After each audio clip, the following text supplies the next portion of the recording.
विपदरे बणाई ब्लॉक जांगाला गां पात्रसाही 12 रु ऊर्ध्व परिवार ब्राह्मणी नदी फुलुथिबारु कूଳରେ रहुथिबा गां लोके एबे चिंतारे ना रही पारुछंती ना आउ कुआडे जाई पारुछंती। नदी कूଳ खाउथिबा बेले प्रशासन स्थिति उपरे नजर रखिछि। एबे नै अधिक सूचना देउछंती हमर बणाई प्रतिनिधि रंजित चौधरी। ब्राह्मणी आसीछि बन्या विपदरे गां ये होची जांगलार पात्रसाही पूरा ये जो नदी कूल अच्छी प्राय 10-11टा गां से पूरा विपद घर अधा अधा भांगीगला। आज जब बेसी पानी निश्चिंत भांग मुझे कहबी देखिए कौ टाइप अच्छा पूरा खंडी खाऊची पानी आसूची। आमे नदी गर्भरे भासुचु आते आसुच समस्त को आमे आपत्ति करूचु केही आमर आपत्ति कि शुणा जाऊनी। कौन कहबे केमती कौन बन्या आइले प्रति वर्ष आपन तो केमती कौन होचंती?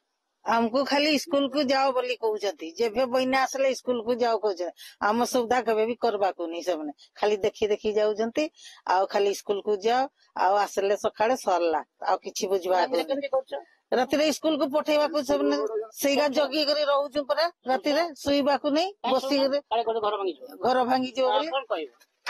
प्रति वर्ष बन्या हेले तो इबरी आसिकी बन्या रे आमे सब वर्ष विपद रे रहउछु रास्ता रे राति असिनिद्रा आइकी रास्ता रे बुलुछु आउ कोन कहि बन्या तो आमे माने घर द्वार रो छाडी कि ना राति बिकाळी बहुत आकुल बिकळ काळे घर द्वार भांगी कि ना वासी जो घर सारा धनपति जा अछि सेही भाई जाउ नै छाडी कि ना आसुचनी कहउचनी हां आसुचनी कहउचनी आ बन्या रे तो आमे भासु आया सरकार हमर टिके सुविधा करे कोनोसी दियाबो सब उठिया सब सुविधा कराबा काई जाउना सुविधा हो देह खंडे घर खंडे मिलना हम सुविधा।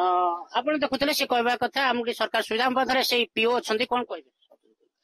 आमे ई अंचल रो जो बस्ती बासिंदा अछंती तारो कौळ लंघिबार लैंडस्लाइडिंग रो चांस अछि सेथि पई आमे ताको एठारो उठिबा पई स्थानांतर हेबा पई एठारे सचेतन करजु किंतु समाने नाराज एवं एथिपाई आमे प्रशासन तरफ रु एठारे सब व्यवस्था सहित प्रस्तुत अछि।